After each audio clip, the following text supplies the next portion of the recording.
पा भज मन गोविंदा गोविंदा गोपाला गोविंदा गोपाला गोविंद गोविंद गोपाल भज मन गोविंदा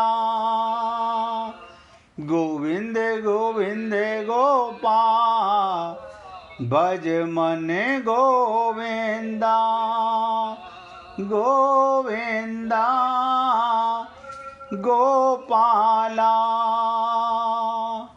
गोविंदा गोपाला गोविंद गोविंद गोपाल भज मन गोविंदा गोविंद गोविंद गोपाल भज मन गोविंदा। सभी पुण्य आत्मा बहुत एकाग्रता के साथ देखिए दूसरे अध्याय के 71वें श्लोक का मैंने आपसे चर्चा की, आपको समझ आ गया।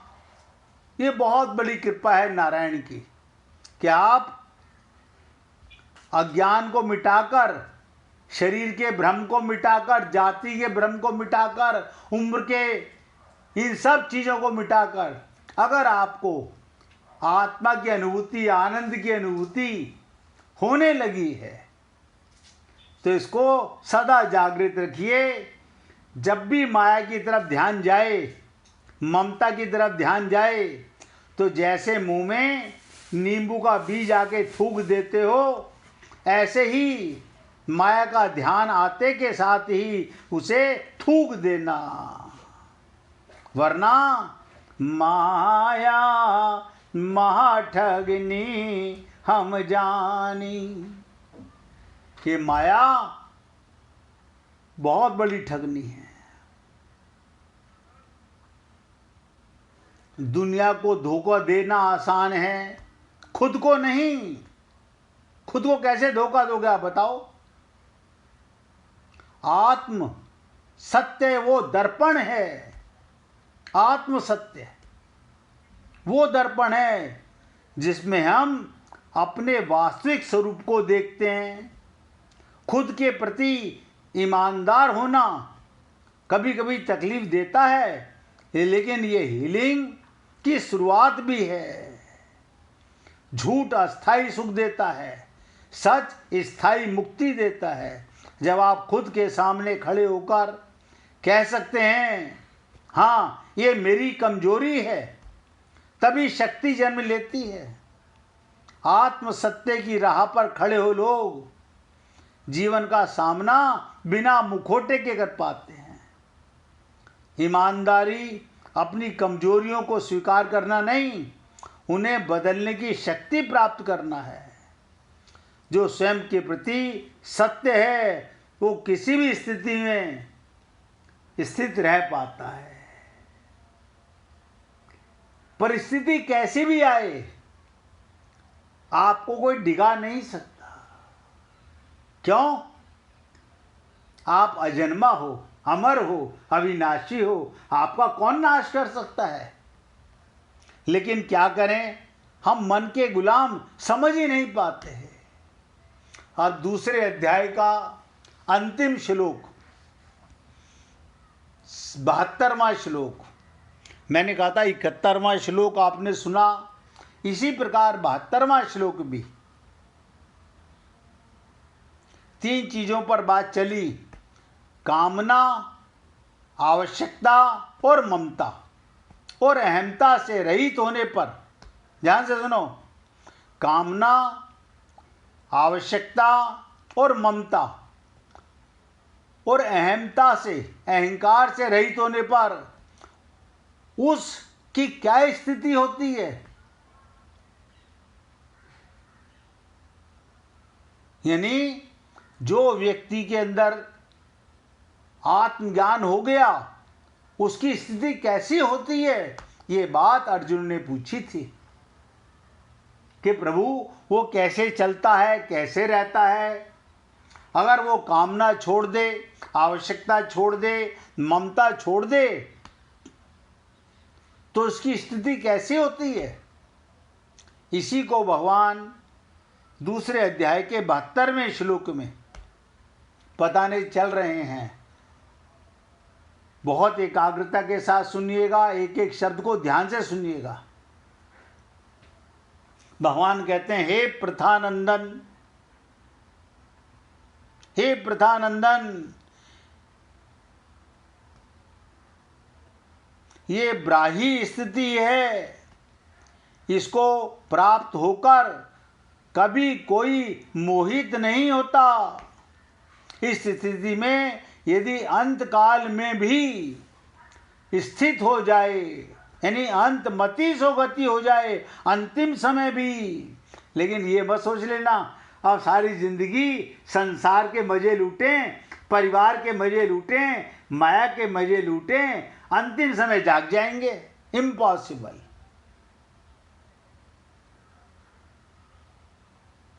जब तन से प्राण जाने लगते हैं तो सुख से मंगलकारी मृत्यु किसकी होती है? जो पहले से जागा हुआ होता है। अन्यथा बात पित्त कफ गले में अटक जाती है, सांस निकलने भारी होते हैं। बहुत कष्टदायी होता है उन लोगों के लिए जो अपने को शरीर मानते हैं, और जो अपने को आत्मा मानते हैं उनकी मृत्यु मंगलकारी होती है, क्योंकि उनके साथ अमंगल हो ही नहीं सकता। तो भगवान कहते हैं, हे अर्जुन, ये ब्राही स्थिति है, इसको प्राप्त होकर कभी कोई मोहित नहीं होता। इस स्थिति में यदि अंतकाल में भी स्थित हो जाए, अगर किसी को आत्मज्ञान अंतकाल में भी हो जाए, तो निर्वाण शांत ब्रह्म की प्राप्ति की हो जाती है। मैं प्रयत्न करूंगा इस श्लोक को पूरी तरह से आपके साथ एक एक शब्द को समझने का। आप भी प्रयत्न कीजिएगा। कहीं पर भी कोई बात समझ में ना आए तो निवेदन ही कर सकता हूं, आप पूछें ना पूछें, ये आपकी इच्छा पर है।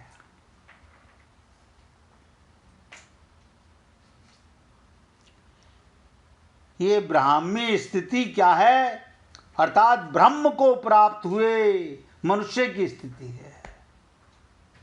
ब्राह्मी स्थिति का मतलब जिसने ब्रह्म को जान लिया।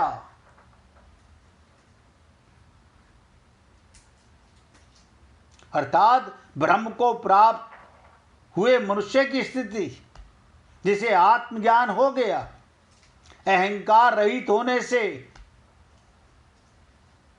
अहंकार रहित होने से जब व्यक्तित्व मिट जाता है तब उसकी स्थिति स्वतः ब्रह्म हो जाती है। जहां आप अहंकार शून्य हुए, हम आत्मा तो हैं, लेकिन अहंकार के कारण मैं, मेरा नाम, मेरे पिता का नाम, मेरी जाति, सारा अहंकार, बताइए, एक सांस की ताकत नहीं है अपने आप से लेने की। और अहंकार, हम ये कर सकते हैं, हम ये कर सकते हैं। भगवान को भी हंसी आती है। जैसे छोटा सा बच्चा जिसके मूछें ना निकली हों और वो मूछों पर ताव देने लगे, हमारा भी वही हाल है। एक सांस भी हमारी ताकत में नहीं है और हम ये करेंगे, ये करेंगे, ये करेंगे। भगवान अंदर बैठे हंसते रहते हैं, बच्चे हैं, कोई बात नहीं। पागल पागलों के सामने अहंकार करते रहते हैं।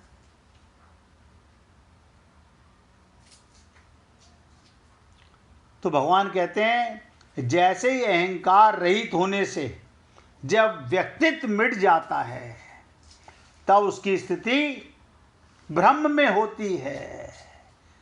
कारण कि संसार के साथ संबंध, नोट करो, संसार के साथ संबंध रखने से ही अज्ञान था। उस संबंध को सर्वदा छोड़ देने से योगी की अपनी कोई व्यक्तिगत स्थिति रहती ही नहीं।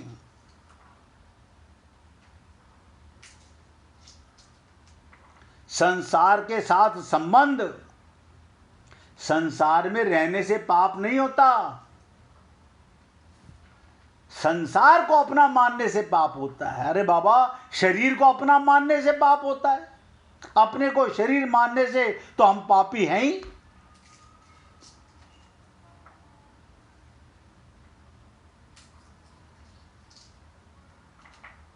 इसीलिए भगवान ने कहा था, निस्पृहा निर्मम निरअहंकारा। भगवान के मुख से तेरी बुद्धि जब मोह कलिल और श्रुति भी प्रतिपत्ति से तर जाएगी तब तू योग को प्राप्त हो जाएगा। ऐसा सुनकर अर्जुन के मन में यह जिज्ञासा हुई, वो स्थिति क्या होती है? मैं कब तर जाऊंगा? मैं माया से पार कैसे जा पाऊंगा? मुझे बता तो दीजिए। अभी कर नहीं रहा है, अभी तो प्रश्न पे प्रश्न करेगा। हम बताओ, पंडितों से जाके पतरा दिखा के पूछते हैं, पंडित जी जरा पतरा देख के बताइए।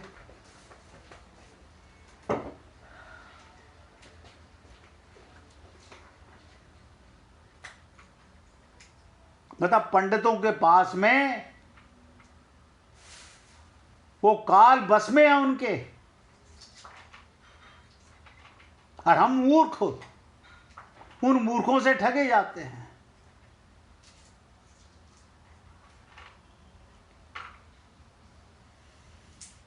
तो भगवान ने कहा था,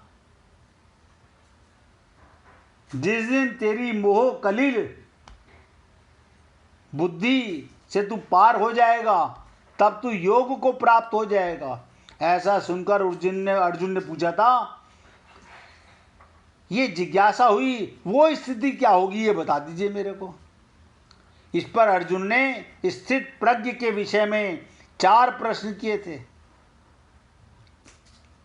उन चारों प्रश्नों का उत्तर देकर भगवान ने यहाँ वो स्थिति बताई जिसे ब्राह्मी स्थिति है, जिसे ब्रह्म का ज्ञान हो जाता है, माया का भ्रम मिट जाता है। तात्पर्य है वो व्यक्तिगत स्थिति नहीं है, अर्थात उसमें व्यक्तिगत नहीं रहता, वो नित्य योग की प्राप्ति है।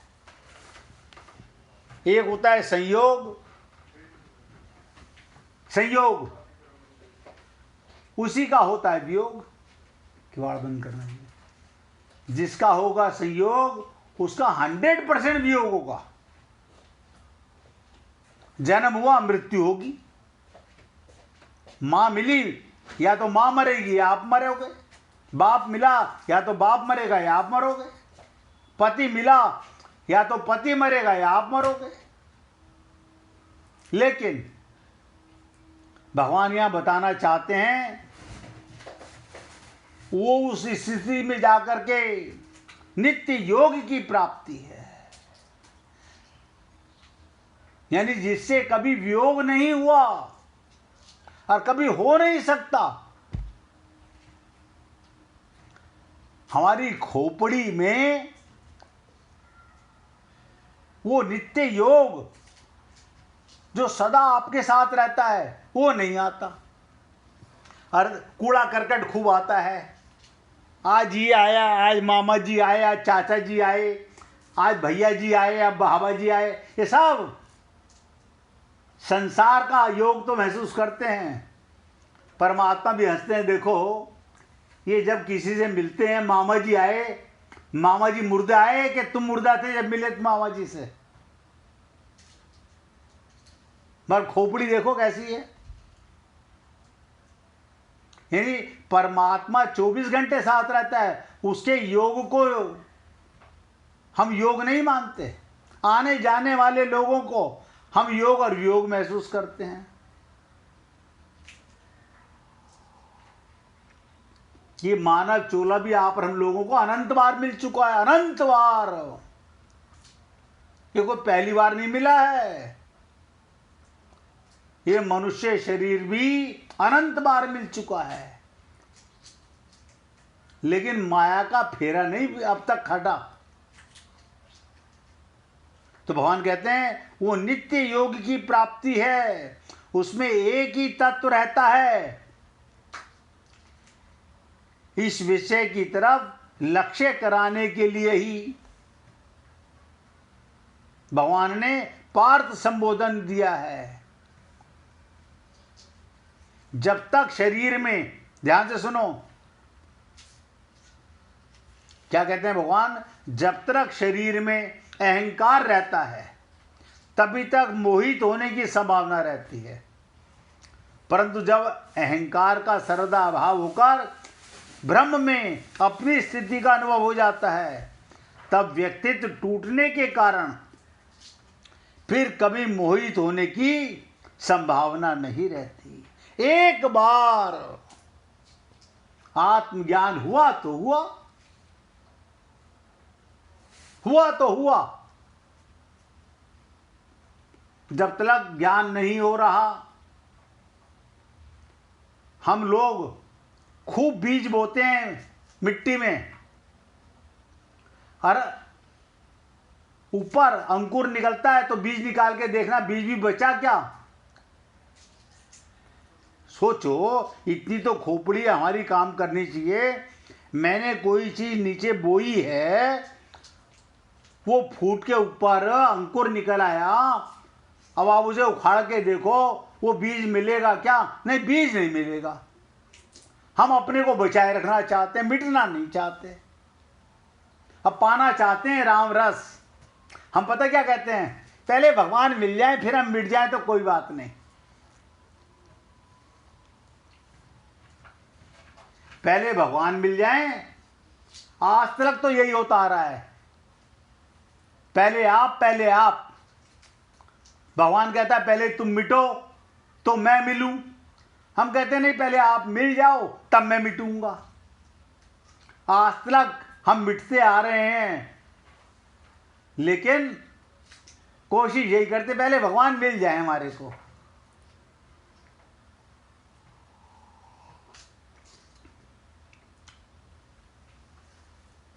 तो भगवान कहते हैं अहंकार का सर्वदा अभाव होकर ब्रह्म में अपनी स्थिति अनुभव हो जाती है। जब व्यक्तित्व टूटने के कारण फिर कभी मोहित होने की संभावना ही नहीं रहती। शरीर का ज्ञान मिटा, ममता मिटी, मोह मिटा, अहंकार मिटा। क्या मतलब? और ध्यान से सुनिएगा, सत और असत को ठीक तरह से ना जानना ही मोह है। आप किसी से प्यार करो, अच्छी बात है, प्यार करना पाप नहीं है, लेकिन क्या मान के प्यार करते हो? भाई इतना सोच लो। अपने परिवार में प्यार करो, प्यार किसी से करो। अगर असत शरीर को मान के प्रेम करते हो तो प्रेम नहीं है, वो मौत है। सत, मगर सत तो तब माने जब हमें आत्मज्ञान हो। हम तो अपने को कूड़ा करकट शरीर मानते हैं।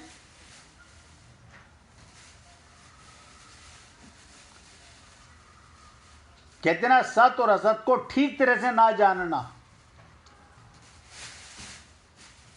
ही मोह है। तात्पर्य, स्वयं सत होते हुए भी हम सब सत हैं और असत के साथ अपनी एकता मानते रहते ही मोह हो गया। इस शरीर को आपसे, आप कितनी ममता करते हो शरीर से, और शरीर मर रहा है, ये आपसे ममता नहीं करता, आप इससे ममता करते हो। तो भैया एक बात है, ऐसा तो कभी नहीं होता, टिट फॉर टैट होता है। हम तुमसे प्यार करेंगे, तुम हमसे प्यार करो, तो शरीर को भी आपसे प्यार करना चाहिए। शरीर भी कहना चाहिए नहीं मरूंगा मैं बिल्कुल भी। अरे शरीर मिट्टी का है, माया का है, उसे प्रकृति से मिलना है। तुम भगवान से नहीं मिलना चाहते, तुम शरीर को बचाए रखना चाहते हो। अपने असत के ऊपर, सत के ऊपर असत हावी हो गया है। जिस दिन असत का मैल धुल जाएगा, उस दिन सत का ज्ञान होगा। तब सोचोगे ओहो, आज मालूम पड़ा कि मैं किस भ्रम में जी रहा था। 1 मिनट कीर्तन करो, फिर आगे चर्चा करेंगे। हरे कृष्ण